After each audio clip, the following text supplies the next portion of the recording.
사랑하는 서문교회 성도 여러분, 샬롬. 11월 11일 금요일 아침 말씀 시간입니다.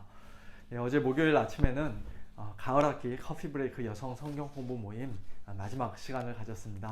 총 14분의 권사님들, 집사님들 끝까지 함께 해주셔서 감사를 드리고요. 내년 봄학기에 또 많은 분들 함께 참여해 주시면 감사하겠습니다. 오늘 아침에 우리에게 주시는 하나님의 말씀은 다니엘서 5장 1절부터 16절까지입니다. 그중 1절부터 6절까지의 말씀을 제가 봉독해 드리겠습니다. 벨사살 왕이 그의 귀족 1000명을 위하여 큰 잔치를 베풀고 그 1000명 앞에서 술을 마시니라. 벨사살이 술을 마실 때에 명하여 그의 부친 느부갓네살이 예루살렘 성전에서 탈취하여 온 금, 은, 그릇을 가져오라고 명하였으니 이는 왕과 귀족들과 왕후들과 후궁들이 다 그것으로 마시려 함이었더라. 이에 예루살렘 하나님의 전 성소 중에서 탈취하여 온 금그릇을 가져오매 왕이 그 귀족들과 왕후들과 후궁들과 더불어 그것으로 마시더라. 그들이 술을 마시고는 그 금, 은, 구리, 쇠, 나무, 돌로 만든 신들을 찬양하니라. 그때 사람의 손가락들이 나타나서 왕궁 촛대 맞은편 석회벽에 글자를 쓰는데 왕이 그 글자 쓰는 손가락을 본지라. 이에 왕의 즐기던 얼굴빛이 변하고 그 생각이 번민하여 넓적다리 마디가 녹는 듯하고 그의 무릎이 서로 부딪힌지라. 아멘. 위세 등등했던 느부갓네살 왕의 시대가 지나가고 이제 다니엘서 5장은 벨사살 왕의 시대에 있었던 한 사건을, 실제로는 마지막 사건을 기록하고 있습니다. 먼저 오늘 본문 2절과 13절에서 느부갓네살 왕은 벨사살 왕의 부친, 부왕, 즉 아버지라고 불리는데요. 사실 역사적으로는 그의 외할아버지가 됩니다. 히브리어에서 아버지라는 단어는 꼭 아버지만 가리키는 것이 아니라 할아버지를 포함해서 그 이상의 모든 선조와 조상을 가리킬 수도 있는 말이기 때문에 벨사살이 자기의 외할아버지인 느부갓네살을 가리켜 부친, 부왕, 즉 아버지라고 부른 것은 전혀 이상하거나 잘못된 일이 아닙니다. 정말로 중요한 것은, 또 너무나도 안타까운 것은 벨사살 왕이 자기의 외할아버지인 느부갓네살 왕이 일찍이 여러 번 경험했던 하나님에 대해 말년에 느부갓네살 왕이 찬양하고 경배하고 칭송하기까지 했던 그 여호와 하나님에 대해 전혀 알지 못했다는 사실이에요. 벨사살 왕은 오늘 본문을 통해서도 우리가 알 수 있는 것처럼 자기 나라를 안전하게 지키고 백성들을 잘 돌아보는 일에 최선을 다하기보다는 귀족들을 1000명이나 초대하여 아주 호화로운 큰 잔치를 베풀고 흥청망청 술을 마시는 그런 사치와 허영으로 가득한 왕이요, 또 자기 권세를 사람들 앞에서 과시하기 좋아했던 매우 교만한 왕이었습니다. 또한 영적으로도 그는 하나님을 전혀 두려워하지 않았기에 오래전 느부갓네살 왕이 예루살렘 성전에서 탈취해 왔던 성전의 기물과 금은 그릇들을 술자리에 꺼내오게 하여 거기에다가 술을 부어 마시는 엄청난 신성 모독을 범했을 뿐만 아니라 그 자리에서 자기들의 온갖 우상들을 찬양하는 그런 가증한 우상 숭배도 서슴지 않고 행했습니다. 우리가 다니엘서 5장이 어떻게 끝나는지 이미 잘 알고 있는데요. 바로 그날 밤에 벨사살 왕이 죽임을 당하고 바벨론 제국은 메데 다리오 왕에 의해 멸망하게 되죠. 이처럼 자신의 운명을 한 치 앞도 내다보지 못하고 죽임당하기 바로 직전까지, 나라가 멸망하기 직전까지 이렇게 사치와 향락과 신성모독과 우상숭배에 깊이 빠져있던 벨사살 왕에게 하나님께서는 오늘 본문에 기록된 것 같은 놀라운 이적을 하나 보여주신 것입니다. 그 이적은 잔치를 벌이고 있는 그 현장에 갑자기 사람의 손가락들이 나타나서 왕궁 벽에다가 알 수 없는 글자를 쓴 것이었는데요. 그것을 본 벨사살 왕은 말 그대로 얼굴이 사색이 되었고 오금이 저렸으며 사시나무 떨듯 벌벌 떨면서 극심한 두려움과 번민에 휩싸였습니다. 그러나 벨사살 왕에게 나타난 하나님의 이 놀라운 이적은 일찍이 그의 할아버지인 느부갓네살 왕을 마침내 겸손하게 만들고 그로 하여금 하나님을 찬양하도록 만들었던 일종의 은혜로운 이적이 아니라 벨사살 왕과 바벨론 제국의 임박한 심판, 최후 심판을 알리는 그런 무서운 이적이었습니다. 그 벽에 쓰여진 글자를 바벨론의 지혜자들 중 아무도 해석하지 못하자 결국 다니엘이 왕 앞에 불려가 하나님의 지혜로 그 뜻을 해석해 주는데요. 그것도 벨사살 왕이 다니엘을 먼저 부른 것이 아니라 다니엘에 대해서 이미 잘 알고 있던 왕비가, 아마도 여기서의 왕비는 태후로서 벨사살 왕의 어머니요 느부갓네살 왕의 딸로 보는 것이 더 맞을 것 같습니다만, 어쨌든 간에 그 왕비의 추천 때문에 벨사살 왕은 다니엘을 자기 앞으로 부릅니다. 그런데 벨사살 왕이 다니엘을 대하는 자세를 자세히 보면 그의 할아버지인 느부갓네살 왕이 다니엘을 대하던 자세와는 완전히 다른 것을 보게 됩니다.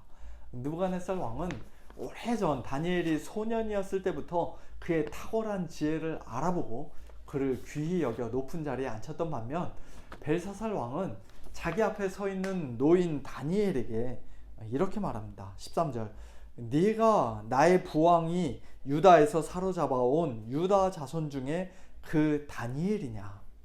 아주 깔보고 무시하고 업신여기는 말이죠. 그래도 당장 아시온이 어떻게 합니까? 해석을 부탁할 수밖에 없습니다. 그래서 벨사살 왕은 다니엘이 만일 방금 전 왕궁벽에 쓰여진 그 글자를 읽고 그 뜻을 해석해주면 그에게 자주색 옷을 입히고 금사슬을 목에 걸어주며 그를 나라의 셋째 통치자로 삼아주겠다고 말합니다.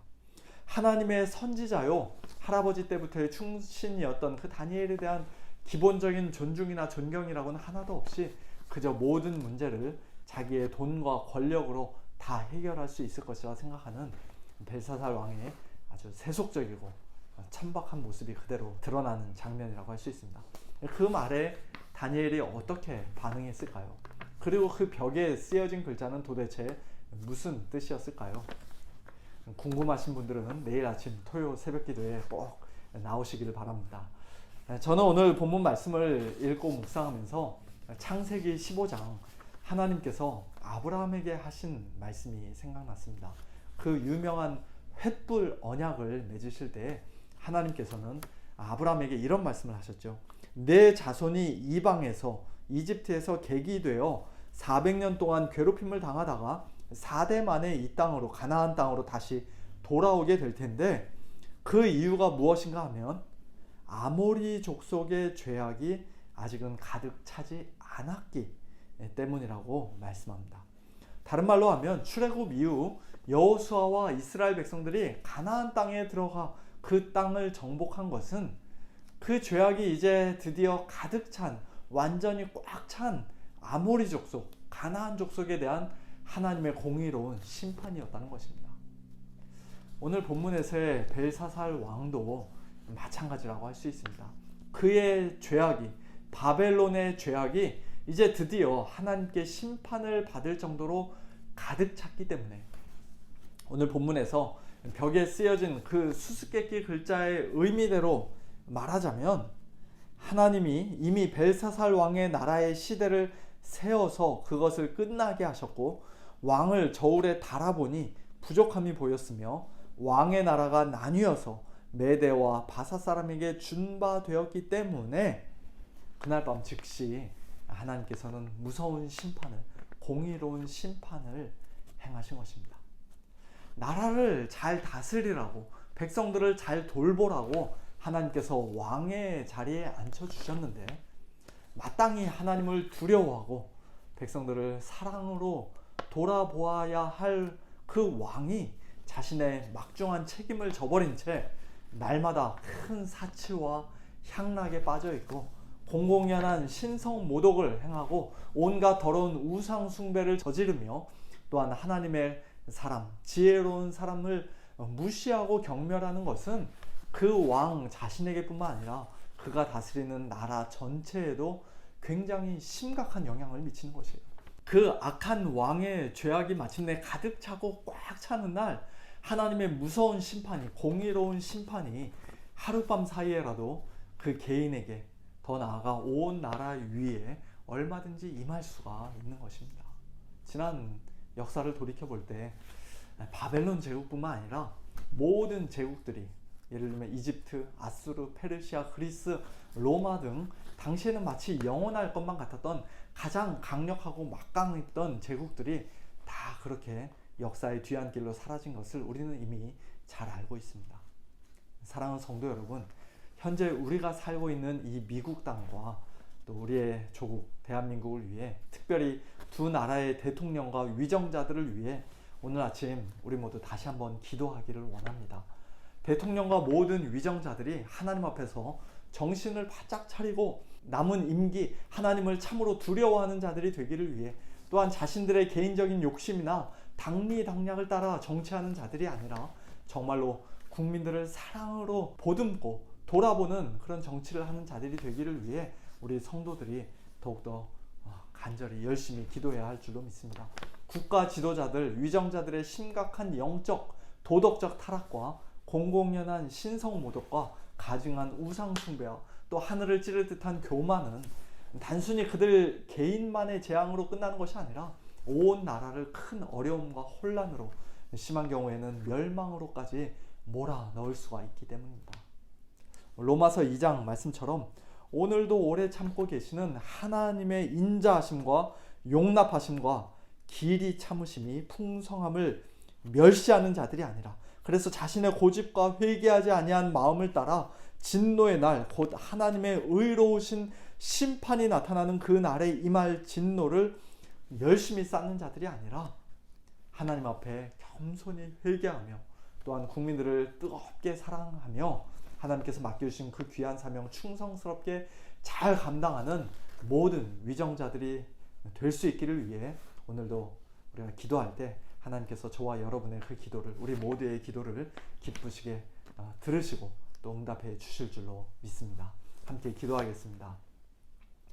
하나님 아버지, 저희들이 정치에 대해서는 잘 알지 못하지만 그러나 뉴스를 보고 들을 때마다 참 너무나도 안타깝고 가슴 아픈 일들이, 또 여러 가지로 답답하고 때로는 분노가 치미는 그와 같은 일들이 미국 땅에서든 한국 땅에서든 많이 일어나고 있음을 하나님께서 아십니다. 하나님 아버지, 이 시간 다시 한번 하나님께서 세워주신 위정자들을 위해서 기도합니다.